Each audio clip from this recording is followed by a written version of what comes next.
नमस्कार साथियों, सभी का स्वागत है टारगेट सिलेक्शन पे। मेरा नाम है अभिषेक और मैं एक आपके लिए लॉन्ग सी क्लास लेकर आ चुका हूँ। लॉन्ग सी क्लास में इसको क्यों बोलूंगा, लॉन्ग क्लास में इसको क्यों नाम दे रहा हूँ, रीजन समझ। इस क्लास में आपको वन लाइनर क्वेश्चंस मिलेंगे। उन वन लाइनर क्वेश्चंस की मदद से हम लोग उन क्वेश्चंस को थोड़ा सा डिटेल में बात करते हैं, थोड़ा सा डिटेल में चर्चा करते हैं, जो कि आपके एग्जाम के पॉइंट ऑफ व्यू से बहुत ज्यादा इंपॉर्टेंट, बहुत ज्यादा जरूरी। बेसिकली होता क्या है कि वन लाइनर क्वेश्चन से मोस्ट ऑफ द क्वेश्चंस ऐसे होते हैं जो आपके एग्जाम में फंस जाते हैं, लेकिन इन क्वेश्चंस में कभी कभी डिटेल से भी बात करना जरूरी हो जाता है। वो भी यहाँ पे हम आपको समझाते हुए चलेंगे। और क्लास में आगे बढ़ने से पहले हम आपको रिकमेंड ये करेंगे कि अगर अभी तक आपने हमसे एसएससी जीडी का पूरा मॉक पेपर टेस्ट नहीं परचेज करा है, देखो क्या हो जाता है, हम आपको ये भी बता देंगे, क्लास के बीच में बताएंगे कैसे क्या परचेज करना है और क्या आपके लिए बेनिफिशियल होने वाला है।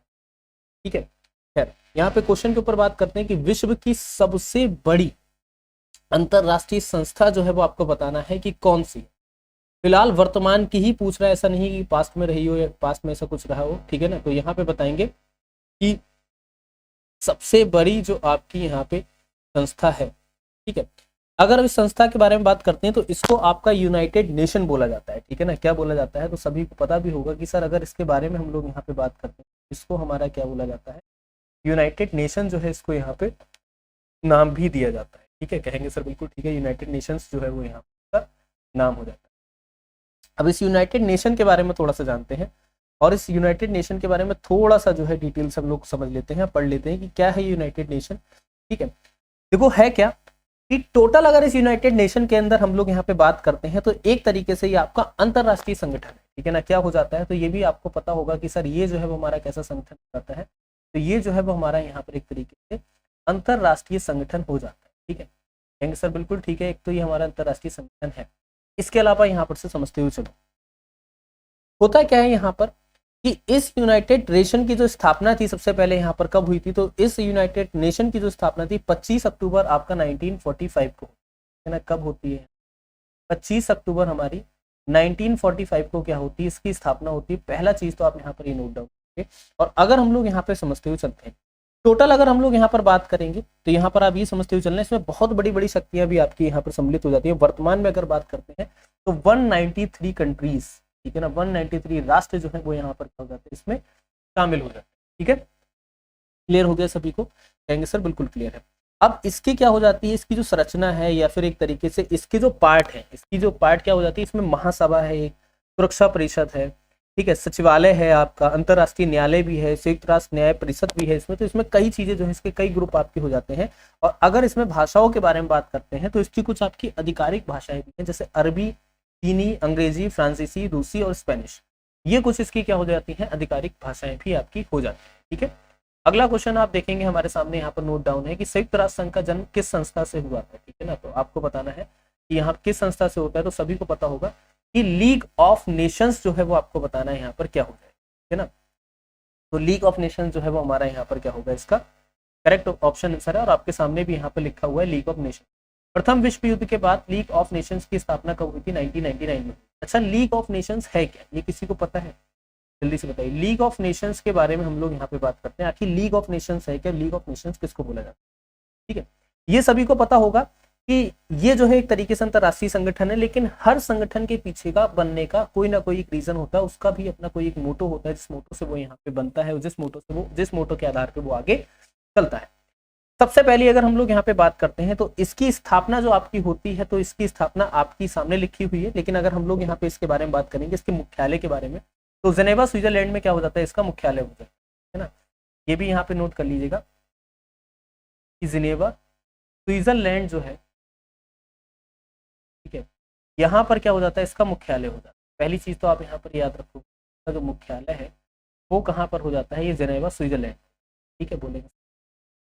इसके अलावा हम लोग यहाँ पर कि जेनेवा स्विट्जरलैंड के अंदर इसका मुख्यालय, और थोड़ा सा अगर हम लोग यहाँ पे जानेंगे, जिसका सिर्फ और सिर्फ एक मोटो है कि दुनिया में शांति को बनाए, क्या एक मोटो भी हो जाता है, इसका मोटो क्या हो जाता है कि दुनिया में जो शांति है उसको बनाए रखना। ये क्या हो जाता है यहाँ पर, इसका एक मेन मोटो क्या हो जाता है, दुनिया में शांति को बनाए रखना, मेन पहला मोटो। इसके अलावा अगर हम लोग यहाँ पे बात करें, होता क्या है कि एक तरीके से अगर हम लोग यहाँ पे बात करते हैं तो ये जो लीग ऑफ नेशंस है वो तीन चीजों से मिलकर बना है कि राष्ट्र का एक तरीके से समझो कि जो राष्ट्र की यहाँ पे जितनी की जितनी विधानसभा है, ठीक है, या फिर राष्ट्र संघ की जो विधानसभा है, परिषद और सचिवालय, उनसे मिलकर यहाँ पे लीग ऑफ नेशन मिलता है, या फिर उन्हीं से यहाँ पे पारित होकर लीग ऑफ नेशन जो है वो आपको बनाया जाता है। और उसी लीग ऑफ नेशंस के बारे में बात करते हैं, वहीं से हमारा संयुक्त राष्ट्र संघ भी जो है वो यहाँ पे बन जाता है। ठीक है ना, चलिए क्लियर हो गया होगा सभी को यहाँ तक। अगला क्वेश्चन देखिए, किस अमेरिकी राष्ट्रपति ने संयुक्त राष्ट्र यूनाइटेड नेशंस नाम जो है वो आपका दिया था? ठीक है ना, फ्रैंकलिन डी रूजवेल्ट जो है वो यहाँ पर क्या हो जाएंगे, इसका सही उत्तर हो। संयुक्त राष्ट्र संघ के संविधान को क्या कहते हैं? तो संयुक्त राष्ट्र चार्टर जो है वो यहाँ पे इसके संविधान को बोला जाता है। क्या बोला जाता है? संयुक्त राष्ट्र संघ का जो यहाँ पे संविधान होता है उसको यहाँ पे संयुक्त राष्ट्र चार्टर बोला जाता है। संयुक्त राष्ट्र संघ की कौन सी संस्था विश्व की लघु संसद कहलाती है? तो महासभा जो है वो यहाँ पर क्या कहलाती है? विश्व की लघु संसद जो है कहलाती है। महासभा का जो मुख्यालय है वो कहाँ पर है? देखो यहाँ पे महासभा के बारे में बात हो रही है, और महासभा का जब नाम आया तो इसके बारे में थोड़ा सा यहाँ पे चर्चा करना भी जरूरी है। ठीक है ना, बेसिकली है क्या महासभा जो है यहाँ पर समझना कि इसका जो मुख्यालय है वो आपका न्यूयॉर्क में है। न्यूयॉर्क कहाँ पे? न्यूयॉर्क के बारे में अगर बात करते हैं तो इसमें एक नगर पड़ जाता है आपका मैनहट्टन द्वीप। ठीक है ना, वहां पर हो जाता है। इसके सदस्य वर्तमान में कितने? 193 जो है इसके सदस्य। अच्छा है क्या? संयुक्त राष्ट्र के क्या हो जाते हैं? बेसिकली 6 अंग हो जाते हैं। ठीक है ना, यहाँ पर समझना कि संयुक्त राष्ट्र के यहाँ पर क्या हो जाते हैं? 6 अंग हो जाते हैं। पहले तो आप यहाँ पर क्या समझो कि जो हमारा संयुक्त राष्ट्र है, ठीक है, इस संयुक्त राष्ट्र के यहाँ पर क्या हो जाते हैं? संयुक्त राष्ट्र के यहाँ पर 6 अंग। उन 6 अंगों में अगर हम लोग यहाँ पे बात करते हैं, कहेंगे सर बिल्कुल ठीक है, उन्हीं 6 अंगों में से एक आपका क्या हो जाता है? महासभा जो है वो आपकी एक हो जाती है ना। क्या हो जाती है? महासभा जो है वो आपकी यहाँ पर एक हो जाती है। अच्छा, ये 6 अंग जो है वो यहाँ पर कौन कौन से? ये सबसे बड़ा यहाँ पे क्वेश्चन होता है कि संयुक्त राष्ट्र के मुख्य 6 अंग यहाँ पर कौन कौन से? इसको भी नोट करिएगा। ठीक है ना, संयुक्त राष्ट्र के 6 अंग। ठीक है ना, अब देखो ये 6 अंग क्या है या फिर इनका बात यहाँ पर, ये बेसिकली इनका वर्क समझते हुए चलो। देखो संयुक्त राष्ट्र के 6 अंग में सबसे पहला जो अंग है वो यहाँ पर क्या है? अभी भी आपको मैंने बताया था थोड़ी, महासभा जो है पहला। ठीक है, सुरक्षा परिषद जो है ना क्या हो जाती है? सुरक्षा परिषद जो है वो यहाँ पे दूसरा अंग हो जाता है। तीसरा आपका आर्थिक एवं सामाजिक परिषद हो जाता है। तीसरा क्या हो जाता है? तीसरा जो है आर्थिक एवं सामाजिक जो परिषद है ये हमारा यहाँ पर, ठीक है, बोलेंगे। चौथा जो है वो हमारा क्या हो जाता है? अंतरराष्ट्रीय न्यायालय हो जाता है। क्या हो जाता है? अंतरराष्ट्रीय जो न्यायालय वो हमारा यहाँ चौथा हो जाता है। ठीक है, प्रन्यास परिषद भी आपका हो जाता है। एक क्या हो जाता है हमारा यहाँ पे? प्रन्यास परिषद जो है ये भी हमारा एक हो जाता है। इसके अलावा जो है वो आपका सचिवालय हो जाता है लास्ट, है ना। क्या हो जाता है? सचिवालय। ये 6 अंग है। फिर से मेरे साथ रिपीट करना है कि संयुक्त राष्ट्र के जो है 6 अंग है। महासभा इसमें से पहला, सुरक्षा परिषद दूसरा, आर्थिक एवं सामाजिक परिषद तीसरा, अंतरराष्ट्रीय न्यायालय आपका चौथा, प्रयास परिषद जो है 5वां, और सचिवालय जो है वो आपका 6वां। ठीक, समझ गए कि नहीं समझ गए? बोलेंगे सर बिल्कुल समझ। अब थोड़ा सा संयुक्त राष्ट्र संघ के बारे में, अब संयुक्त राष्ट्र के बारे में थोड़ा नोट करते हुए चलो। इसकी आधिकारिक भाषाएं हमने आपको बता दी थी कि भाई ये जो है वो यहाँ पर आधिकारिक भाषाएं हैं। लेकिन अगर इन आधिकारिक भाषाओं के बारे में बात करते हैं, इसके अलावा थोड़ा सा हम लोग इसको जान लेते हैं। ठीक है, आधिकारिक भाषाओं के अलावा अगर हम लोग इसको थोड़ा सा जान लेते हैं तो इसमें समझना क्या है। बेसिकली इसमें क्या है? 2 संचालन भाषाएं। ठीक है ना, इसकी क्या हो जाती हैं?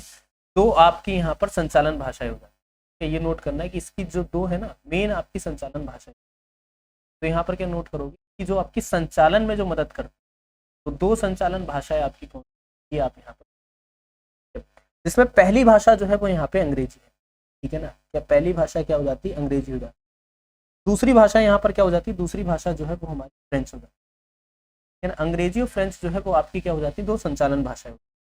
193 कंट्रीज है इसमें, बोलेंगे सर बिल्कुल सही है। ठीक है ना, अब होता क्या है? संयुक्त राष्ट्र के अंदर एक महासचिव होता है। ठीक है ना, ये भी आप यहाँ पर याद रखना कि जो हमारा संयुक्त, ठीक है ना, राष्ट्र होता है, संयुक्त राष्ट्र के अंदर इसमें क्या होता है? एक महासचिव होता है। ये भी आप यहाँ पर नोट, इसमें क्या होता है? महासचिव। ये जो महासचिव होता है, बहुत बड़ी उपाधि आप इसमें समझो कि संयुक्त राष्ट्र का सबसे प्रमुख व्यक्ति किसको बोलते हैं? तो सबसे ज्यादा जो आपका प्रमुख व्यक्ति होता है ना, क्या हो जाता है? सबसे ज्यादा जो आपका प्रमुख व्यक्ति होता है वो इसी को बोला जाता है। राजा बेटा किसको बोला जाता है? इसी को बोलते हैं। संयुक्त राष्ट्र का सबसे प्रमुख व्यक्ति आपके महासचिव को बोलेंगे सर बिल्कुल ठीक। क्लियर हो गया सभी को? यहाँ पे कहेंगे सर बिल्कुल क्लियर हो गया। ये भी क्लियर हो गया आपको कि 6 इसके क्या हो जाते हैं? 6 आपके अंग हो जाते हैं। 6 अंगों के बारे में भी आपको पता चल गया। मेन जो प्रमुख व्यक्ति होता है, रिपीट करते हुए मेरे साथ में चला करो, क्लास को देख रहे हो, प्रॉपर देखते रहो, प्रॉपर समझते रहो जितना समझा रहे हैं, अगर नोट्स बना रहे हो तो नोट्स बनाते रहो, बहुत जरूरी है। ठीक है, 2 संचालन भाषाएं, पहला अंग्रेजी दूसरा फ्रेंच। संयुक्त राष्ट्र का मेन व्यक्ति जो होता है, प्रमुख व्यक्ति, उसको हमारा महासचिव बोला जाता है। क्लियर, आपको यहाँ तक हो गया होगा। ठीक है, कोई क्वेरी यहाँ तक नहीं। हम इसको ऐसे भी पढ़ा सकते हैं कि संयुक्त राष्ट्र के बजट में कौन सा नियंत्रण करता है, महासभा। चलो आगे बढ़ो, ये करो। इस तरीके से पढ़ाना एक बेसिक वे नहीं है, ये तो एक तरीके से आपके सामने ओपन है, आप खुद ही से पढ़ लोगे। हम ऐसे पीडीएफ कर रहे हैं 1 2 3 4 5 पढ़ो, आप तो खुद से ही पढ़ लोगे। लेकिन नहीं, ये राइट वे नहीं है। राइट वे जो हम आपको भी पढ़ा रहे हैं, थोड़ा सा डिटेल से बता रहे हैं, यही एक राइट वे हो जाता है। संयुक्त राष्ट्र के बजट को कौन नियंत्रित करता है, तो जाहिर सी बात है कौन नियंत्रित करेगा, महासभा ने। सुरक्षा परिषद की अनुशंसा पर नए सदस्य राष्ट्रों का चयन कौन करता है, तो ये भी आपकी महासभा यहाँ पे करती है। ठीक है, प्रत्येक वर्ष किस माह में तीसरे मंगलवार को महासभा का अधिवेशन भी होता है, तो आप यहाँ पर याद रखेंगे सितंबर। प्रत्येक राष्ट्र महासभा के अधिकतम कितने प्रतिनिधि भेज सकता है, तो 5। और संयुक्त राष्ट्र महासभा किसी देश के सभी प्रतिनिधियों को वोट को मूल्य कितना माना जाता है, एक ही वोट के बराबर मूल्य माना जाता है। क्लियर। अंतरराष्ट्रीय न्यायालय की स्थापना कब हुई थी, तो 3 अप्रैल आपका 1906 को। अब यहाँ पर से एक बहुत अच्छा क्वेश्चन बन के आता है कि अंतरराष्ट्रीय न्यायालय क्या है, अंतरराष्ट्रीय न्यायालय, और इसके बारे में थोड़ा तो बताइए। ठीक है, तो यहाँ पर नोट करिएगा, इंटरनेशनल कोर्ट जो है वो यहाँ पर क्या है। ठीक है, इंटरनेशनल कोर्ट ऑफ जस्टिस कौन है प्रेजेंट, ये भी एक क्वेश्चन है, इंटरनेशनल कोर्ट ऑफ जस्टिस कौन है, क्या है। अगर हम लोग यहाँ पे बात करते हैं तो इसको ICJ भी, अंतरराष्ट्रीय न्यायालय के बारे में बात करते हैं, तो यहाँ पर समझो अंतरराष्ट्रीय न्यायालय को कई नामों से जानते हैं। एक तो आपका अंतरराष्ट्रीय न्यायालय नाम है, और एक आपका हो जाता है अंतरराष्ट्रीय आपराधिक न्यायालय। ठीक है, यहाँ पर इसको भी नोट करना, एक इसका नाम क्या हो जाता है, अंतरराष्ट्रीय आपराधिक न्यायालय। ये भी क्या हो जाता है, किसका यहाँ पे नाम हो जाता है, समझ गए हम यहाँ पे। और इसको आपका क्या बोलते हैं, इसको आपका अंतरराष्ट्रीय मध्यस्थ न्यायालय भी बोलते हैं ना, क्या बोला जाता है इसको, आपका अंतरराष्ट्रीय मध्यस्थ न्यायालय भी बोला जाता है। ये 3 जो है इसके यहाँ पर नाम हो जाता है। क्लियर हो गया। अब है क्या, एक तरीके से आपको सभी को पता है कि संयुक्त राष्ट्र का ये एक आपका मुख्य अंग हो जाता है।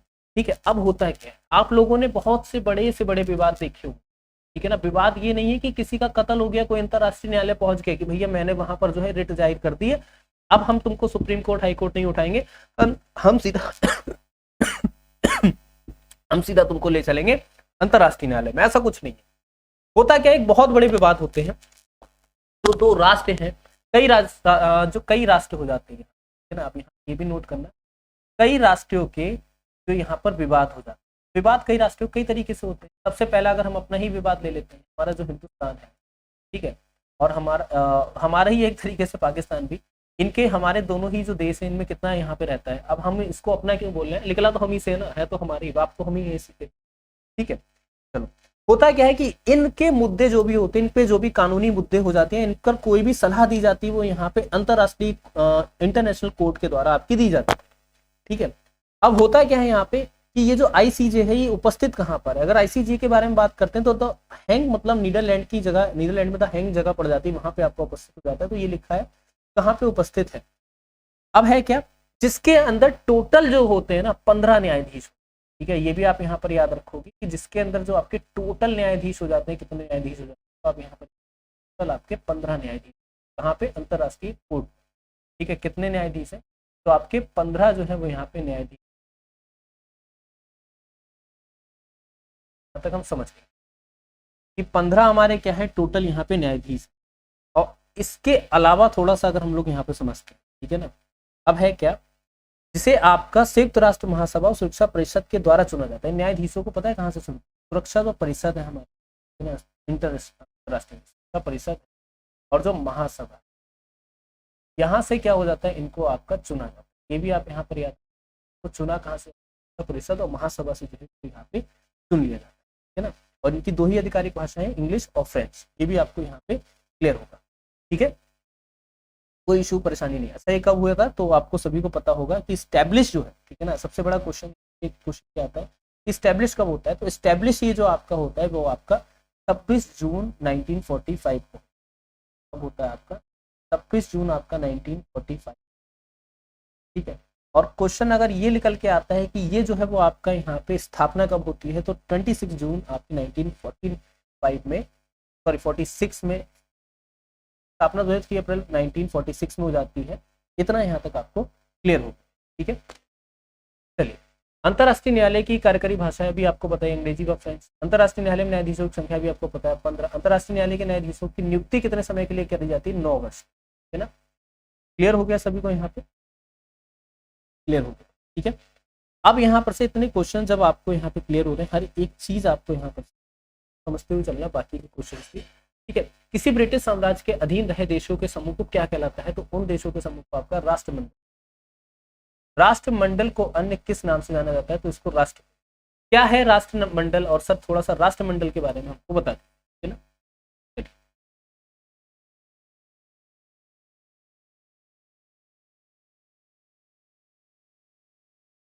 नोट करेंगे यहाँ पे, टॉपिक डालेंगे राष्ट्रमंडल, आखिर क्या है राष्ट्रमंडल। ओके, देखो अगर हम लोग यहाँ पे बात करते हैं राष्ट्रमंडल में, ऐसा नहीं है कि सभी के सभी जो आपके देश हैं वो आपके ब्रिटेन के कभी भी एक तरीके से ब्रिटेन के समूह में या फिर ब्रिटेन का उस पर अधीन रहा हो, ऐसा नहीं है।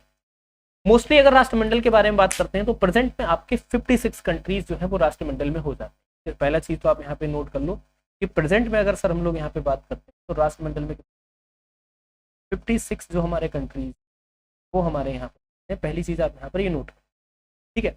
56 कंट्रीज में भी अगर हम लोग बात करते हैं तो इनका एक राजनीतिक संगठन बनता है। क्या बनता है? इनका एक राजनीतिक संगठन है, वो यहाँ पे बन जाता है, ठीक है। पहला पॉइंट आप यहाँ पर ये नोट करें। अब देखो यहाँ पर क्या है, अब यहाँ पे क्या है, राष्ट्रमंडल के जो देश है या फिर राष्ट्रमंडल के देशों पे कहीं ना कहीं अगर बात करते हैं तो एक तरीके से ब्रिटिश साम्राज्य के अधीन थे। अब इनका जो विकास, लोकतंत्र, शांति और उनका जो भी उद्देश्य होता है, इसमें क्या होता है, एक सहमति जताई जाती है। इन 56 कंट्रीज में कोई एक कंट्री है जो राष्ट्रमंडल के अंतर्गत आता है।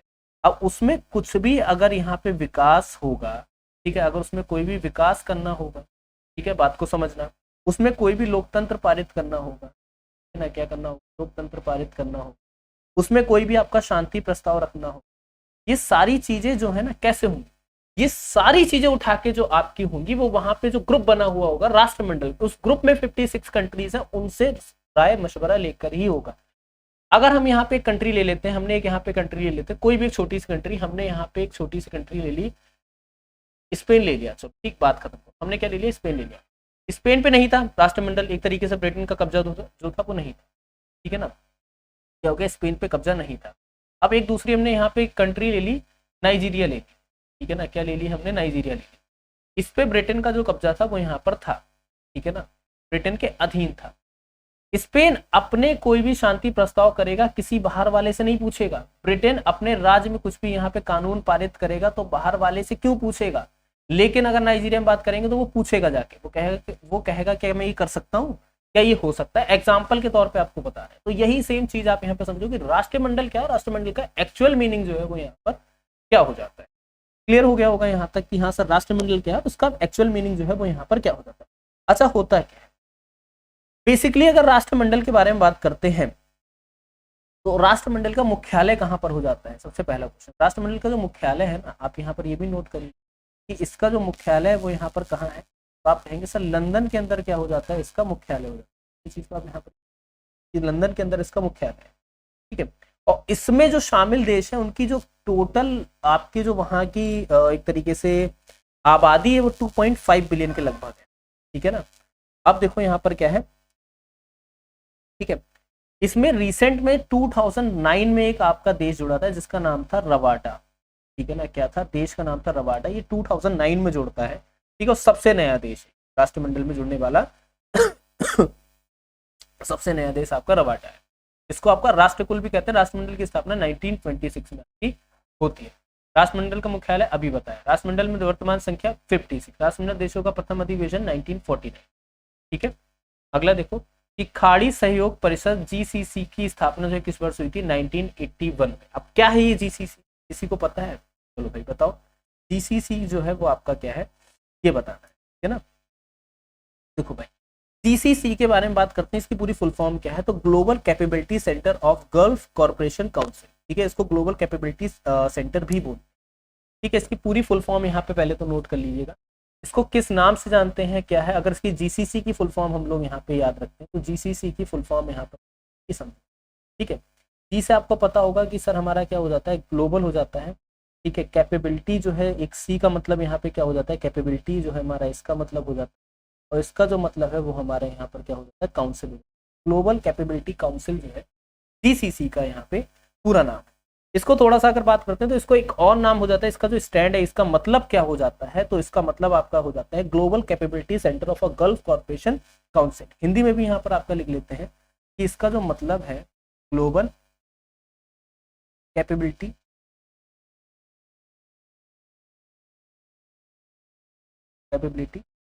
सेंटर या गाड़ी सहयोग परिषद, ठीक है ना। ये इसका क्या हो जाता है, पूरा का पूरा एक तरीके से आप ये मानते हो चलो एक पूरा नाम हो जाता है, ठीक है ना। अब है क्या जीसीसी, क्या है और क्यों बनाया गया है और क्या इसका एक मतलब है और क्या यहाँ पे कहना चाहते हैं। जीसीसी के बारे में बात करते हैं तो ये फारस की खाड़ी से जो देश जुड़े हुए हैं उनका क्षेत्रीय संगठन है ना। यहाँ पर समझना क्या हो जाता है कि जो फारस की जो खाड़ी है, इसकी खाड़ी से जो देश जुड़े हैं, टोटल आपके 6 देश जुड़े हैं, उनका क्या हो जाता है, उनका ये आपका क्षेत्रीय संगठन हो जाता है, ठीक है। उनका क्या हो जाता है, ये आपका क्षेत्रीय संगठन हो जाता है। क्लियर हो गया, यहाँ तक बोलेंगे से बिल्कुल हमें क्लियर हो गया, ठीक है। अब इस क्षेत्रीय संगठन के बारे में बात करते हैं कि वो 6 देश कौन कौन से हैं जो जीसीसी के अंदर मिले हुए हैं, ठीक है। जिसमें सबसे पहला देश जो हो जाता है, ठीक है ना, बहरीन हो जाता है ना, क्या हो जाता है आपका, बहरीन हो जाता है। दूसरा जो है वो आपका क्या हो जाता है, कुवैत हो जाता है। तीसरा आपका ओमान हो जाता है, ठीक है ना, क्या हो जाता है, ओमान हो जाता है। चौथा आपका कतर हो जाता है। पांचवा आपका सऊदी अरबिया हो जाता है, ठीक है ना, सऊदी क्या हो जाता है, अरब हो जाता है। छठा आपका यहाँ पे सऊदी अरब अमीरात हो जाता है, क्या हो जाता है, सऊदी सॉरी संयुक्त अरब अमीरात, ठीक है ना, क्या हो जाता है यहाँ संयुक्त अरब अमीरात हो जाता है। तो ये 6 कंट्रीज जो है वो यहाँ पे इनका ग्रुप हो जाता है जीसीसी, ठीक है। क्लियर हो गया सभी को।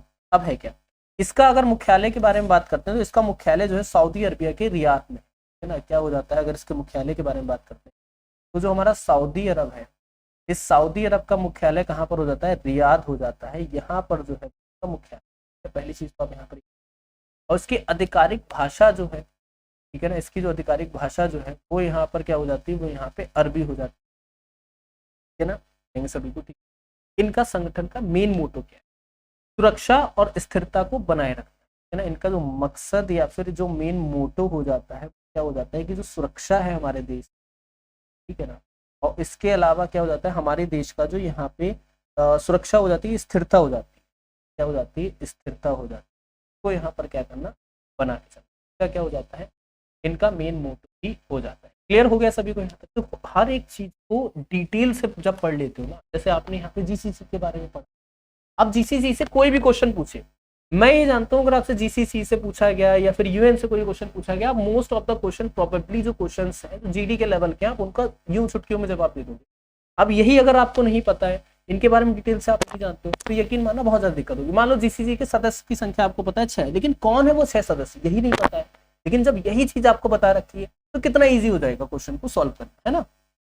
चलिए, अब ये यहाँ पर याद रखना कि इसमें क्या है, यहाँ पे अब आपके मन में क्वेश्चन तो ये उमड़ेगा कि सर फारस की खाड़ी है, फारस की खाड़ी से जो यहाँ पे देश लगे हुए उनके बारे में बात हो रही है, लेकिन इराक और ईरान भी तो यहाँ पे साझा करता है अपनी सीमा। लेकिन सर बिल्कुल सही बात है, एक ईरान है, एक इराक है। ईरान इराक दोनों यहाँ पर क्या करते हैं, फारस की जो खाड़ी है, ये भी आपको पता होगा कि सर फारस की खाड़ी इससे अपना बॉर्डर शेयर करते हैं, ठीक है, उनको क्यों नहीं लेते हैं, ठीक है ना। तो याद रखना वो कितना भी बॉर्डर शेयर करते हैं तो इनका जो परिषद है उन्होंने क्या कर रखा है, यहाँ पर इसको लेने से मना कर दिया। उसका रीजन समझो, ईरान और इराक पे एक समय पर यहूदियों की संख्या, ठीक है, यहूदी पारसियों की संख्या जो थी बहुत ज्यादा थी, ठीक है, जिस वजह से इनको आज इसमें चेंज हो गया बहुत कुछ, लेकिन ये भी एक रीजन है। और भी रीजन है, उनके ऊपर कभी और बात करें, ठीक है ना। चलिए, क्लियर हो गया सभी को यहाँ तक, कोई दिक्कत कोई कंफ्यूजन नहीं होगा, ठीक है। अब जीसीसी की सदस्यों की संख्या सभी को पता है, और कहां पर मुख्यालय है, मुख्यालय भी आपको पता है, ठीक है। युद्ध के दौरान घायल व बीमार हुए सैनिकों की सुरक्षा के लिए कौन सी संधि लागू की गई, जेनेवा संधि। क्या है ये जेनेवा संधि और किसने लागू करी जेनेवा संधि, ठीक है ना, ये भी तो क्वेश्चन होना चाहिए, क्या है जेनेवा संधि और किसने लागू कर दी ये जेनेवा संधि और इसका मतलब क्या, ठीक है ना। चलो, जेनेवा संधि के बारे में हम लोग यहाँ पे थोड़ा सा बात करते हैं। अभी तक हमारी इंटरनेशनल लेवल पर जो भी संधियां हुई, ठीक है, यहाँ पर याद रखना कि जो भी हमारी यहाँ पे अंतरराष्ट्रीय स्तर पर, अंतरराष्ट्रीय स्तर जो भी संधियां होती है ना, क्या होती है, जो भी हमारी संधियां, उन संधियों में से एक आपकी मुख्य संधि हो जाती है जेनेवा आपकी कन्वर्सेशन, ठीक है, इसको जेनेवा कन्वर्सेशन भी बोलते हैं, फिर इसको जेनेवा संधि भी बोलते हैं। इसको क्या बोलते हैं यहाँ पे नोट, इसको आपका जेनेवा कन्वर्सेशन भी आपका बोला जाता है, ठीक है, कोई बात नहीं, आप समझे यहाँ पर इसके बाद, ठीक है। होता क्या है कि जब एक युद्ध चलता है, युद्ध में बहुत सी चीजें ऐसी हैं जो मतलब उसमें रूल और एलोकेशन नहीं होते कहीं कहीं पे। अब उसमें क्या होता है कि उस युद्ध में जो सैनिक और जो नागरिक यहाँ पे अक्सर क्या हो जाता है कि उनको बहुत ज्यादा मतलब दिक्कत हो जाती है। तो इसमें क्या है, सबसे पहले यहाँ पे समझो कि जो संधि है वो आपकी कब बनाई गई। इस संधि के बारे में अगर हम लोग यहाँ पर बात करते हैं तो 22 अगस्त 1864 को हुआ, ठीक है ना। कन्वर्सेशन का जो सम्मेलन होता है, ठीक है, सबसे पहले यहाँ पर क्या होता है, इसका सम्मेलन होता है जेनेवा कन्वर्सेशन। जेनेवा कन्वर्सेशन का जो सम्मेलन है वो आपका कब होता है, वो आपका 22 अगस्त 1864 को, ठीक है, बोलेंगे सब बिल्कुल ठीक है। इसमें क्या थी, इसमें बेसिकली आपके 3 प्रोटोकॉल थे। 3 प्रोटोकॉल क्या थे, इसमें आपके 3 प्रोटोकॉल हो जाते हैं। वो प्रोटोकॉल के बारे में हम लोग यहाँ पे बाद में समझेंगे। सबसे पहले समझो इसका समझौता क्या होता है।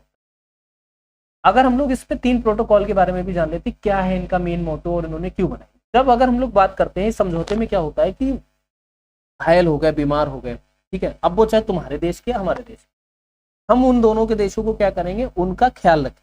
आपने एक सीन देखा होगा, आपने सीन क्या देखा होगा, बॉर्डर मूवी का सीन देखा होगा, बॉर्डर मूवी का सीन देखा होगा। इसमें जो सनी देओल होता है, जब वो वहां पे बैठे हुए होते हैं तो एक पाकिस्तान का जो सैनिक होता है हमारे पास आ जाता है, वो उसको पकड़ लेते हैं। वो कहता है कि भाई आपको अपने बच्चों की कसम हमें मत मानना, हमें जाने दो, हमें नहीं पता क्या हुआ। तो सनी देओल उस समय पर एक वर्ड ये कहता है कि इनको भी, इनके साथ भी उसी तरीके का व्यवहार करो जो हम अपने सैनिकों के साथ व्यवहार करते हैं। गलती इसकी नहीं है, तो सही भी बात है, गलती उसकी नहीं है, वो अपने देश के लिए लड़ रहा है, ठीक है ना। क्या कर रहा है बेटा, वो तो अपने देश के लिए लड़ रहा है ना, उससे उसको क्या मतलब। अब जो देश के लिए लड़ रहा है उसको क्या ही किसी से मतलब होगा, वो तो अपना फर्ज निभा रहा है ना। क्या कर रहा है, वो अपना सीधा सीधा फर्ज निभा रहा है, मैटर नहीं करता है।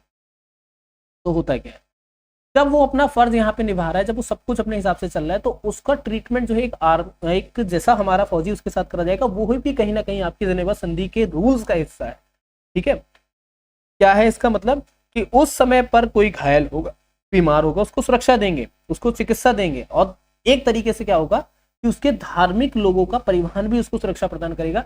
सपोज करो कि वो क्या था, अगर उस बॉर्डर मूवी में देखते वो मुस्लिम थे बाईकास, ठीक है, जो उधर इधर आ गया था वो मुस्लिम था, तो उसका जो यहाँ पे अगर वो मर जाएगा तो उसको जो एक तरीके से उसका जो अंतिम संस्कार होगा वो किस तरीके से होगा, जो मुस्लिम रीति रिवाज बोलते हैं उस तरीके से होगा। वो रीति रिवाज कौन, यहाँ पे जो हमारे धार्मिक लोग हैं, जो हमारे मुस्लिम धार्मिक लोग, भारतीय लोग हैं, वो उसका अंतिम संस्कार ठीक वैसे ही करेंगे।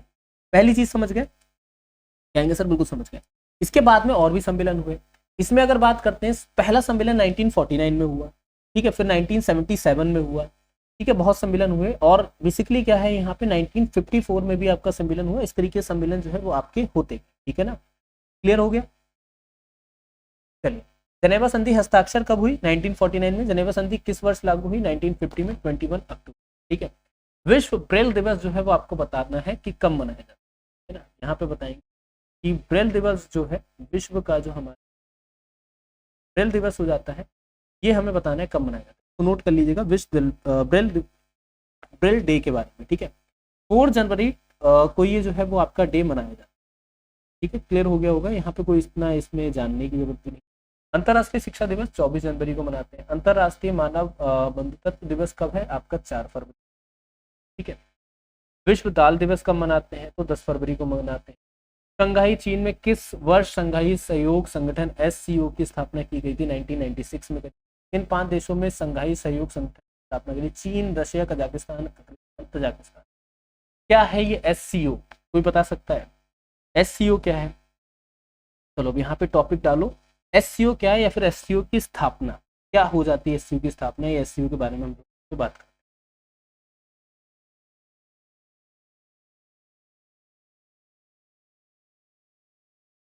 देखो, शंघाई सहयोग संगठन जिसको SCO बोलते हैं, एक आपका अंतर सरकारी संगठन। पहली चीज आप यहाँ पर क्या याद रखो कि ये जो संगठन अंतर सरकारी संगठन भी इसको जो है यहाँ पे नाम दिया जाता है।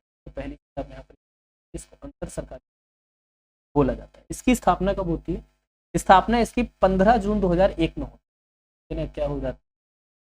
15 जून 2001 में जो है इसकी स्थापना यहाँ पर हो जाती है। बिल्कुल क्लियर। अब कैसे होती है या क्या हो जाता है? बेसिकली क्या है कि कहीं कहीं पे ये भी लिखा हुआ है कि इसकी जो स्थापना है वो 6 देशों से मिलकर हुई, लेकिन कहीं कहीं पे लिखा है 5 देशों से मिलकर हुई। अब 5 ही याद रखो, कोई ऐसी बात नहीं। ठीक है, इनका मुख्य उद्देश्य क्या है? एससीओ के अंतर्गत जो चीन, रूस, कजाकिस्तान, किर्गिस्तान, तजाकिस्तान ये जो देश आएंगे, इसमें सबसे पहला मोटो रखा गया कि इनके सदस्य जो है या जो राज्य सदस्य जो राज्यों के बीच में क्या रहेगा, एक मजबूत संगठन बना के रखना पड़ेगा। ठीक है ना, इनका जो संबंध रहेंगे कैसे रहेंगे, एक मजबूत संबंध जो है वो आपके बने हुए रहेंगे। मजबूत संबंध यहाँ पर। दूसरी चीज यहाँ की सांस्कृतिक, या दूसरी चीज है तकनीक हो गया, यहाँ की सांस्कृतिक हो गई, या फिर एक तरीके से राजनीतिक मामले जो हो गए, अर्थशास्त्र हो गया, व्यापार हो गया, इसमें क्या हो जाएगा, जो भी चीजें हैं उसमें यहाँ पर क्या होगा, एक दूसरे का सहयोग कर, है ना। यहाँ पे कोई भी तकनीक, अगर मान लो कि कोई एक तकनीक जो है यहाँ पर क्या करी है, चाइना ने फाइंड आउट करी, ठीक है ना, चाइना ने कोई भी टेक्निक फाइंड आउट करी है, तो रशिया उसमें क्या करेगा, उसमें हेल्प करेगा। ठीक है ना, क्या करेगा, हेल्प करेगा। कजाकिस्तान ने कुछ फाइंड आउट करा है तो रशिया, चीन इसमें हेल्प करेंगे। ठीक है, किर्गिस्तान ने करा है तो सब मिलके इसकी हेल्प करेंगे। तो इस तरीके का जो है वो यहाँ पे बनाएंगे। ठीक है, और इनमें जो 5 कंट्रीज हैं इनका बॉन्ड बहुत अच्छा रहना चाहिए। मतलब ऐसा बॉन्ड नहीं है कि आज न्यूज निकल रही कि भाई लड़ गए ये दोनों कंट्रीज आपस में, है ना, ये वाला बॉन्ड नहीं। आपने आज तक हिस्ट्री इतनी पढ़ी, इतना देखा, तो आपने कभी रशिया और चाइना को आपस में लड़ते देखा ही नहीं लड़ते हैं। ठीक है, क्योंकि वो किसके अंदर भी आते हैं, वो एससीओ के अंदर आते हैं, और कहीं ना कहीं रशिया सपोर्ट करता है भाई चाइना को, सभी को पता होगा, क्लियर कट बात है कि हाँ रशिया जो है वो यहाँ पे सपोर्ट करता है, इसमें कोई दो राय है ही नहीं कहीं पर कि सर नहीं करता है, क्यों नहीं करता, बिल्कुल करता है, खुला सपोर्ट करता है। बात मानना, कजाकिस्तान को खुला सपोर्ट करता है, किर्गिस्तान को खुला सपोर्ट। ये कुछ बातें आपको क्लियर होनी चाहिए, सॉल्व आउट होनी चाहिए, तब आप क्वेश्चन को और भी अच्छे तरीके क्लैरिफाई कर पाओ। एससीओ के बारे में इतना ही नहीं है, थोड़ा सा और जान लो, या फिर इतना ठीक भी है, कोई इतना नहीं। एक चीज क्या होता है कि कुछ इनके बॉर्डर एरियाज में बड़े बड़े से हाईवेज बने हुए, बात को समझना, क्या बने, बड़े बड़े से हाईवेज बने। उन हाईवेज में ऐसा नहीं है कि बहुत मतलब सिक्योरिटी लगी। आप भारत और पाकिस्तान का हाईवे तो है ही, बात ही अलग है। आप भारत और पाकिस्तान का बॉर्डर क्रॉस करो, आप देखो कितनी दिक्कत होगी। आपको ये करना है, वो करना है, ये दिखाना है, ये दिखाना, क्यों जा रहे हो, किस लिए जा रहे हो, कितने दिन के लिए जा रहे हो, दुनिया भर का। इवन अगर आप उनके कंट्री में भी जा रहे हो तो वहां के लोगों से भी आपको अलग तरीके की वो मिलेगी, अलग तरीके की हेट मिलेगी। यार ये देखो भारतीय है, यह क्यों आ गया, अरे ये वहां से कोई यहाँ आएगा, अरे ये तो पाकिस्तानी है, क्यों आया यहाँ पे, क्या मतलब है इसका, कोई ऐसा तो नहीं आतंकवादी है, ये इस तरीके की हेट मिलेगी। लेकिन उसमें ऐसा नहीं है, वहां पर क्या है, एक तरीके से अंतरराष्ट्रीय सड़क परिवहन चलता है। जाओ आप, आपको कुछ नहीं, आपका वीजा फ्री, आप जाओ घूम कर आओ। जैसे हमारा जो रिलेशन है नेपाल के साथ में, हालांकि उस नेपाल के बॉन्ड से भी स्ट्रॉन्ग उनका बॉन्ड है। आप रशिया में कजाकिस्तान जा रहे हो, जाओ, कोई दिक्कत नहीं। किर्गिस्तान जा रहे हो, जाओ, तजाकिस्तान जा रहे हो, जाओ, कोई दिक्कत नहीं है, जाओ बेखुला जाओ। ठीक है, हमारा जो है ना, हमारा जो नेपाल है, नेपाल को पॉइंट आउट या बुरा नहीं कह रहा हूँ, नेपाल जो है वो हमारा फ्रेंडली दुश्मन बोला जाता है, तो भाई दुश्मन नेपाल को। नेपाल का जो एरिया हमसे लगता है ना, जैसे यूपी से लगता है, उत्तराखंड से लगता है, बिहार से लगता है, इस एरिया के जो सेपरेटली कुछ लोग हैं वो हमको बहुत पसंद करते हैं, बहुत पसंद करते हैं। वो मतलब इवन उनके मन में ख्याल है कि हाँ भाई बहुत अच्छी बात है। ये सारी बातें हैं। गोरखा आपने सुना होगा, जो भारतीय फौज का हिस्सा भी रहे, बहुत बड़ी बटालियन गोरखा, है ना। लेकिन इसी के विपरीत अगर आप देखोगे, जो एरिया यहाँ पे टच करता है चाइना को, वो चाइना से पूरी तरीके से इन्फ्लुएंस है। उनका कहना है कि नहीं भारत गलत कर रहा है। ये दोनों चीजें सेपरेटली चीजें, इसीलिए उसको यहाँ पे ब्रदर नेगबियर, ब्रदर एनिमी भी बोलते हैं। ठीक है, नेपाल को ब्रदर एनिमी भी बोला जाता है। ठीक है, चलो, पहले संघाई सहयोग संगठन को क्या नाम दिया गया था, तो इसको संघाई 5 बोला गया था। यहाँ पर नोट करिएगा, संघाई 5। वर्ष 2000 में किस देश में शामिल होने पर संघाई 5 नाम का संघाई 6 हो गया। देखो वही बात है ना, उज्बेकिस्तान यहाँ पे शामिल होता है, तो इसका क्या नाम हो जाता है यहाँ पे, बेसिकली आपका संघाई 6 नाम हो जाता है। 6 कौन कौन से हैं कहेंगे, people's republic of China, China का पूरा नाम यहाँ पे सुनते, people republic of China, Kazakhstan, Kyrgyz गणराज्य, ठीक है ना, यूएसएसआर, मतलब इसको रूस बोलते हैं, तजाकिस्तान, उज्बेकिस्तान, है आपके हुआ। किस वर्ष संघाई 6 का नाम बदलकर आपका संघाई सहयोग रखा गया, तो 15 जून 2001। ठीक है, संघाई सहयोग संगठन की वर्तमान सदस्यों की संख्या कितनी, वर्तमान में अगर बात करते हैं 9 सदस्य हो जाते हैं, 9 हो जाते हैं। ठीक है। शंघाई सहयोग संगठन में चीन, ईरान, कजाकिस्तान, किर्गिस्तान, रूस, तजाकिस्तान, उज्बेकिस्तान के अलावा और कौन से देश शामिल? तो भारत, पाकिस्तान भी शामिल है। ठीक है, समझ रहे हो? अब यहाँ पे यार सर बड़ी कंफ्यूजन क्रिएट कर दिया आपने। आपने तो बोला ये एक दूसरे को सपोर्ट करते हैं, आपने बोला ऐसा कुछ होता है, लेकिन यहाँ देखने को नहीं मिला। आपको एक चीज बताते हैं, भारत पाकिस्तान को कहीं भी रख दो, कहीं भी आप संघाई में रख दो, आप संघाई को उठा के कहीं, भारत पाकिस्तान चीन, इन तीन को कहीं पर भी रख दो, इनके बीच में कभी भी मैत्रिक संबंध नहीं रहेगा, कभी नहीं रहेगा। क्यों नहीं रहेगा? रीजन समझ। पाकिस्तान के लोग बुरे नहीं है, ठीक है, सच है पर कड़वा है, इसको समझो। पाकिस्तान के लोग बुरे नहीं, वहां की सरकार के द्वारा फैलाया गया जहर बुरा है। ठीक है, क्या बुरा है? वहां की सरकार ने जो जहर बोया है लोगों को, वो बुरा है। ठीक है, भारत और पाकिस्तान को किस में संघाई सहयोग में जोड़ा गया? जून 2017 में। अब आप इनको कहीं पे भी रखो, यहाँ का वाद विवाद बड़ा है, याद रखना इस वाद विवाद के पीछे भी सबसे बड़ा जो हाथ है, ब्रिटेन का हाथ है। जो आज आप लड़ाई देख रहे हो, ठीक है, क्या देख रहे हो? जो आप लड़ाई देख रहे हो, जैसे कि जो हमारा वर्ल्ड वॉर का भी रूप ले सकती है, अगर रशिया और यहाँ पे रशिया का ही जो एक तरीके से वॉर जो हमारा चल रहा है, इस वॉर में अगर देखते हैं तो यहाँ पे नाटो एक मेन रीजन निकल के आता है। भाई नाटो होता है वो नाटो, ठीक है, तो यही यहाँ पे रीजन है कि इन दोनों कंट्रीज को कितना भी मैत्रिक संबंध बनाने की कोशिश कर लो, लेकिन नहीं रह सकते। अब वो क्यों नहीं रह सकते? कुछ अराजक तत्व है। कहाँ अराजक तत्व है? तो वो अराजक तत्व ये आपके पाकिस्तान में है। अराजक तत्व, उसको आतंकवाद का आप नाम दे सकते हो, ठीक है, आप ISIS का नाम दे सकते हो। तो ये सारी चीजें, ठीक है ना। भारत की राजधानी क्या है? सभी को पता है, नई दिल्ली जो हमारे, और भारत की मुद्रा तो रुपया जो है मुद्रा है। अमेरिका की राजधानी वॉशिंगटन DC जो है अमेरिका की राजधानी, अमेरिका की मुद्रा डॉलर है। कनाडा की राजधानी ओटावा है, कनाडा की मुद्रा आपकी डॉलर है। क्लियर हो रहा है यहाँ तक? मैक्सिको की राजधानी यहाँ पे मैक्सिको है, मैक्सिको की मुद्रा पीसो है। और क्यूबा की राजधानी यहाँ पे हवाना है, क्यूबा की मुद्रा पोसो है। विश्व के चारों ओर समुद्री यात्रा करने वाले प्रथम व्यक्ति कौन थे? तो जुआन सेबेस्टियन एल्कोनी थे। कौन थे? जुआन सेबेस्टियन एल्कोनी। ठीक है, क्लियर कर देते हैं ये भी आप,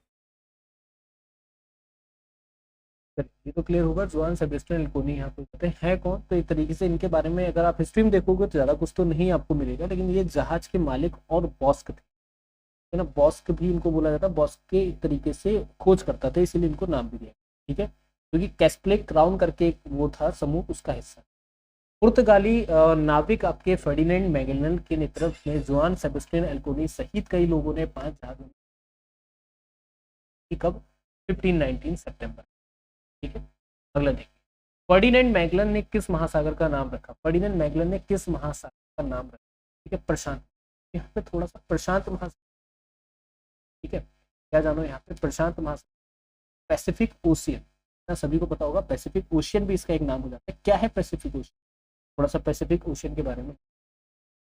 तो प्रशांत महासागर बेसिकली अगर बात करते हैं तो एशिया और अमेरिका, ठीक है, यहाँ पे नोट कर लीजिएगा कि जो हमारा अमेरिका है और यहाँ पर क्या एशिया हो जाता है, एशिया और अमेरिका को यहाँ पर क्या करता है? एक तरीके से पृथक करता है। क्या करता है? यहाँ पे पृथक, यहाँ पर एशिया और अमेरिका। अगर हम लोग यहाँ पे बात करते हैं तो विश्व का सबसे बड़ा और गहरा महासागर किसी को, पहला चीज सबसे ज्यादा बड़ा है, और सबसे यहाँ पर क्या हो जाता है? गहरा। क्या हो जाता है? सबसे ज्यादा बड़ा और सबसे ज्यादा गहरा महासागर। अगर हम लोग यहाँ पे बात करेंगे तो समझते हुए चलो, बेसिकली क्या है कि फर्डिनेंड मैगेलन ने इसका क्या करा था, एक तरीके से इसको 1519 में इसका नाम जो है यहाँ पे प्रशांत महासागर रखा था। ठीक है, बोलेंगे तो बिल्कुल ठीक है। अब थोड़ा सा इसके बारे में, इसको थोड़ा सा समझते कि क्या है ये प्रशांत महासागर। जो स्टैटिक है वो भी तो आपको पता, ठीक है, तो दुनिया का सबसे बड़ा महासागर है, ये आपको पता होगा। और अगर हम लोग यहाँ पे बात करें, ठीक है, क्योंकि हमारे अर्थ का 70% हिस्सा जो है ये अपने में ग्रहण करता है ना, 70% हिस्सा जो है वो यहाँ पे प्रशांत महासागर ने घेर रखा है। ठीक है, अगर हम लोग यहाँ पे बात करेंगे,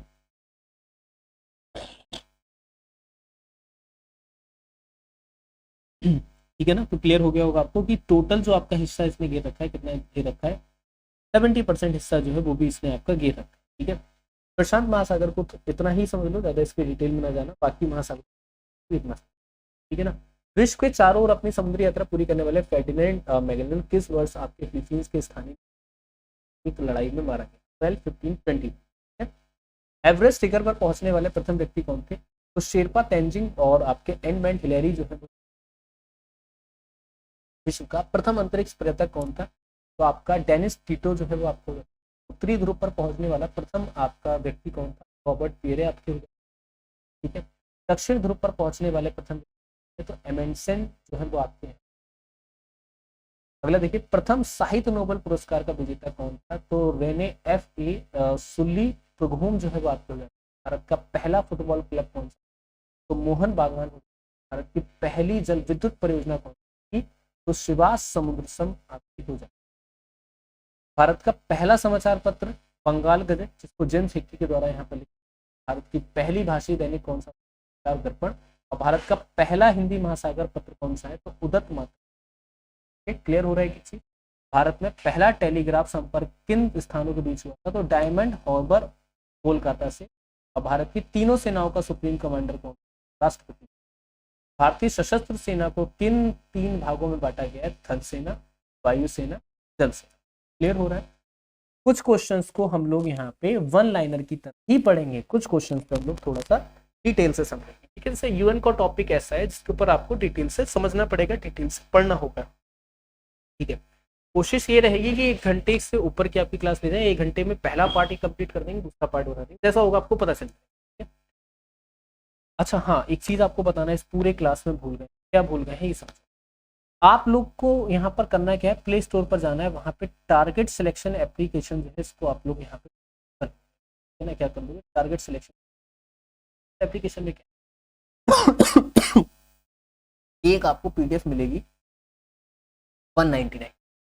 बात को समझो, 199 की पीडीएफ। अरे सर पीडीएफ तो बहुत मिलती है, क्या करेंगे पीडीएफ लेके? आप समझो, आप में से कुछ बच्चे ऐसे जिन्होंने जीडी भरा है, बोलोगे सर बिल्कुल। आप में से कुछ बच्चे ऐसे जिन्होंने आरपीएफ कांस्टेबल भरा है, कुछ ऐसे भी होंगे जिन्होंने एसआई भरा है, बोलेंगे सर बिल्कुल भरा है। कुछ ऐसे भी होंगे जिन्होंने आरआरबी टेक्नीशियन वाला भी भरा होगा, बोलेंगे सर बिल्कुल भरा होगा। अब मैं अगर आपसे कहूँ कि 50 की इसकी पीडीएफ है, 70 की इसकी पीडीएफ, 70 की इसकी पीडीएफ है, या फिर 70 की इसकी, मिनिमम कॉस्ट जो है पीडीएफ की यही होती है ना। अलग अलग आप पीडीएफ ले लो, ऐसा नहीं है। आप सिर्फ 199 यहाँ पे डालो, आपको उसके मॉक टेस्ट मिलेंगे। मॉक टेस्ट समझ रहे हो क्या है? कि आप जैसा एग्जाम होता है ना, हूबहू जैसा एग्जाम चलता है, ठीक वैसे ही आप यहाँ पे मॉक टेस्ट दोगे। टाइमिंग मेंशन होगी, ठीक है ना। लैंग्वेज आपके सामने ऑप्शनल होगी कि भाई इस लैंग्वेज में दें या फिर इस लैंग्वेज में दें, वो मन मर्जी आपकी होगी। आप बिल्कुल मॉक टेस्ट दोगे, और इवन मॉक टेस्ट में आपको डिटेल सोल्यूशन मिलेंगे।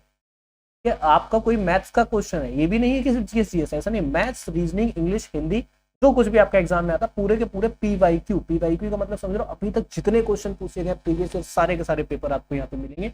उसका डिटेल जानोगे। डिटेल मतलब कि आपका कोई क्वेश्चन है और आप अगर उसको क्लियर नहीं कर पा रहे हो, तो आप उसका सोल्यूशन फौरन आपको मिल जाएगा कि भाई ये लो सोल्यूशन, अब समझो क्वेश्चन को। ठीक है, आप यही चीज अदर जगह पे परचेज करोगे, आपको 400 रुपए मिलेंगे। कितने रुपए में? 400 रुपए मिले, वो भी किसके लिए? सिर्फ एसएससी जीडी का ही आपको मिलेगा। ठीक है, एसएससी जीडी का ही आपको 400 रुपए में, सिर्फ आपको 199 में सारे के सारे exam, even SCPO, CGL, SSC, CHSL, MTS, जो एग्जाम आप बोलो सब एग्जाम आपको 199 में, इवन 1 ईयर तक की वैलिडिटी की होगी। तो 1 ईयर तक खूब यूज करो, जितने मॉक टेस्ट देने दो, अपनी तैयारी को और ज्यादा बेस्ट करो, क्योंकि किसी भी एग्जाम को क्वालिफाई करने के लिए मॉक टेस्ट जो है वो बहुत जरूरी पार्ट होता है, समझे? ठीक है ना। तो ये कुछ चीजें आपको क्लियर कर देते हैं, और इससे आपको बेनिफिशियल भी होगा। तो आप हमसे बिल्कुल ही मिनिमम कॉस्ट पे 199 रुपए में आप हमारा टारगेट सिलेक्शन एप्लीकेशन डाउनलोड करके वहां पे आपको मिल जाएगी। हालांकि इन क्वेश्चन की सीरीज के बारे में बात करते हैं, अप्रोक्सीमेटली इस वाली क्लास में आपके 150 क्वेश्चन, तब तक ये आपके चलते रहेंगे, आप इनको लगाते रहेंगे, आपके सोल्यूशन। ठीक है, अगले क्वेश्चन पे हम लोग भारतीय सशस्त्र सेनाओं का मुख्यालय कहाँ पे? नई दिल्ली। अब देखो बहुत अच्छा क्वेश्चन है, आप कहोगे क्यों अच्छा क्वेश्चन है? आपसे पूछा भारतीय सशस्त्र सेनाओं का मुख्यालय नई दिल्ली, कहीं कहीं पे लिख देगा भारतीय पैरामिलिट्री फोर्सेस का मुख्यालय नई दिल्ली। आप सर्च करो बीएसएफ, सीएसएफ, सीआरपीएफ, ठीक है, आईटीबीपी, एसएसबी, ठीक है, सर्च कर लो, आपको सब दिल्ली में। लेकिन लेकिन लेकिन लेकिन असम राइफल का जो मुख्यालय है वो आपको कहाँ पे मिलेगा? तो असम राइफल का यहाँ कहीं नहीं मिलेगा, उसका मुख्यालय नॉर्थ ईस्ट। ठीक है, तो बाकी सारी पैरामिलिट्री फोर्सेस, एयरफोर्स, सभी का जो मुख्यालय है नई दिल्ली के हो जाता है। थल सेना के जनरल के बराबर रैंक वाला पद नौसेना में कौन सा होता है? एडमिरल का होता है। और थल सेना के जनरल के बराबर रैंक वाला पद वायुसेना में कौन सा होता है? एयर चीफ मार्शल का होता है। ठीक है, क्लियर हो गया। थल सेना में लेफ्टिनेंट जनरल के बराबर रैंक वाला पद कौन सा नौसेना में कौन सा है? एडमिरल का है। थल सेना में लेफ्टिनेंट जनरल के बराबर एयर चीफ मार्शल का है। थल सेना मेजर जनरल के बराबर रैंक वाला नौसेना पद कौन सा है? वाइस एडमिरल का है। ठीक है, थल सेना में ब्रिगेडियर के बराबर रैंक वाला पद भारतीय नौसेना में कौन सा है? कॉमेडोर का है। शतरंज में ग्रैंड मास्टर विजेता पहली भारतीय महिला कौन थी? आपकी भागश्री थिप्सी। ठीक है, अंतरराष्ट्रीय क्रिकेट में 100वें विकेट लेने वाले पहले भारतीय महिला यहाँ पे कौन थी? तो डायना आपकी इंदुलती। ठीक है, अंतरराष्ट्रीय फुटबॉल में हैट्रिक करने वाली पहली भारतीय महिला कौन थी? योलावा डिसूजा। अशोक चक्र पाने वाली भारतीय महिला कौन थी? तो नीरजा भनोट मणोप्रांत। सेना मंडल पाने वाली भारतीय महिला कौन थी? तो बिमला दी। ठीक है, वन लाइनर क्वेश्चन को भी पढ़ते हुए चलो। स्नातक उपाधि पाने वाली भारतीय पहली महिला कौन थी? तो कादम्बनी गंगुली बोस व चंद्रमुखी बोस, है ना। इंजीनियरिंग में स्नातक उपाधि पाने वाली भारतीय महिला थी ईला मजुमदार। और चिकित्सा में स्नातक उपाधि पाने वाली पहली भारतीय महिला थी विधुमुखी बोस व आपकी विजय निर्या मित्तल। ठीक है, भारत में पहली महिला सर्जन कौन थी? तो डॉक्टर प्रेमा मुखर्जी।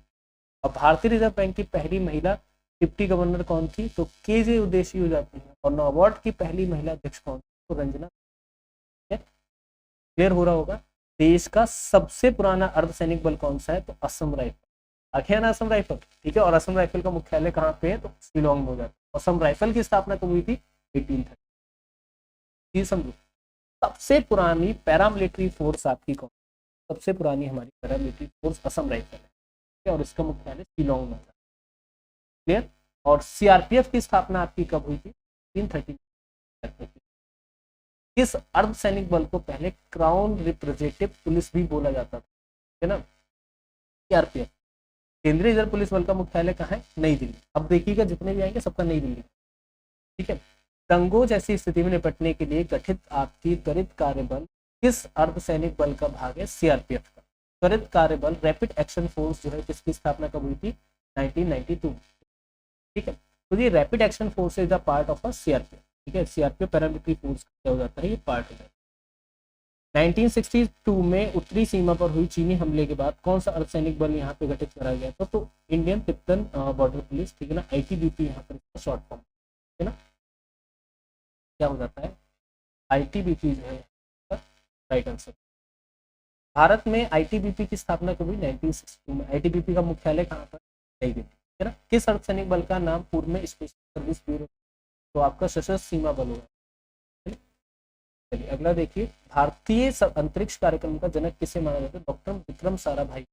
यहाँ पर से थोड़ा समझते हुए चलेंगे कि आखिर कौन थे डॉक्टर विक्रम साराभाई। ठीक है, हेडिंग आप लोग यहाँ पे डॉक्टर विक्रम साराभाई।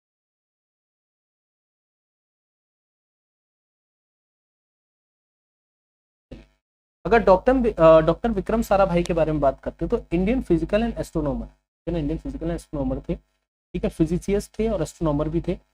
ठीक है, स्पेस का जो रिसर्च सेंटर है वो इन्हीं की हेल्प से ही बना, और न्यूक्लियर पावर इंडिया भी इन्हीं के द्वारा डेवलप है ना। दोनों बातें यहाँ पर समझना। कब होता है इनका जन्म? यहाँ पे नोट करेंगे 12 अगस्त 1999 को अहमदाबाद के अंदर इनका जन्म। तो पहला पॉइंट ये नोट करें। ठीक है, इनकी मृत्यु कब होती है? when he was a 52 year old he was dead। ठीक है, और where he was dead? तो हेलिकॉन कैस्टल तिरुवनंतपुरम में, है ना। और इनके द्वारा कौन कौन सी फाउंडेशन जो है, कौन कौन फाइंड आउट करा गया?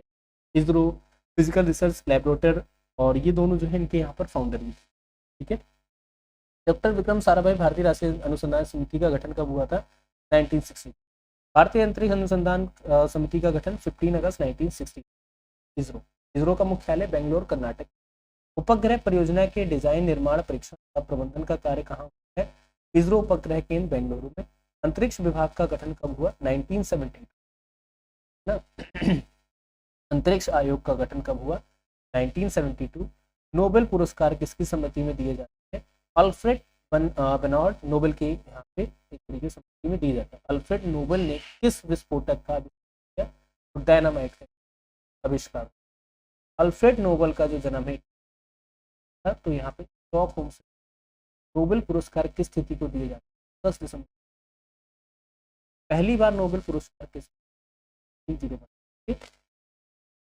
वर्ष 1901 में किन 5 क्षेत्रों में नोबेल भौतिकी, रसायन और साहित्य। इनमें कुछ ऐसा नहीं है जो आपको डिटेल से बताए, थोड़ा थोड़ा सा बता के क्लियर करना, ठीक है। गेटवे ऑफ इंडिया कहाँ स्थित है? मुंबई, महाराष्ट्र। इंडिया गेट कहाँ पर स्थित है? नई दिल्ली। ये तो नॉर्मल है, इसमें क्या ही बताना। राष्ट्रपति भवन कहाँ है? नई दिल्ली। अफगान चर्चा कहाँ स्थित है? मुंबई, महाराष्ट्र। और आपका बॉटनिकल गार्डन कहाँ पर है? शिवपुर, पश्चिम बंगाल। कांचीपुरम का मंदिर जो है कहाँ पर स्थित है? तमिलनाडु में है। चार मीनार कहाँ पे? हैदराबाद, आंध्र प्रदेश में है। केंद्रीय सचिवालय कहाँ पर है? नई दिल्ली में। ठीक है, तो बहुत इजी है, मतलब वन लाइनर क्वेश्चन अप्रोक्सीमेटली आपको इजी ही मिलेंगे, है ना। चलिए, विक्टोरिया मेमोरियल जो है आपका कहाँ पे स्थित है? कोलकाता, पश्चिम बंगाल। तो कुल मिला के 121 क्वेश्चन अप्रोक्सीमेटली आपके यहाँ पे कंप्लीट होते हैं। और आशा ये करते हैं कि आपको हर एक क्वेश्चन बहुत ही अच्छे तरीके से, कहीं कहीं पे जब डिटेल सोल्यूशन की नीड हुई तो आपको डिटेल सोल्यूशन यही क्लियर हुआ क्वेश्चन, ऐसे ही क्लियर, ठीक है। आशा ये करते हैं आपको एक एक चीज़ यहाँ पे समझ आएगी, हर एक चीज़ आपको मिलते हैं वो आपसे अगली। तब तक के लिए आपको thank you for the class support.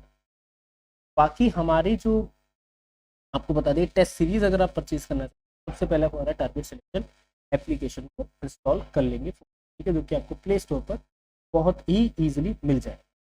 Thank you for the class support, धन्यवाद।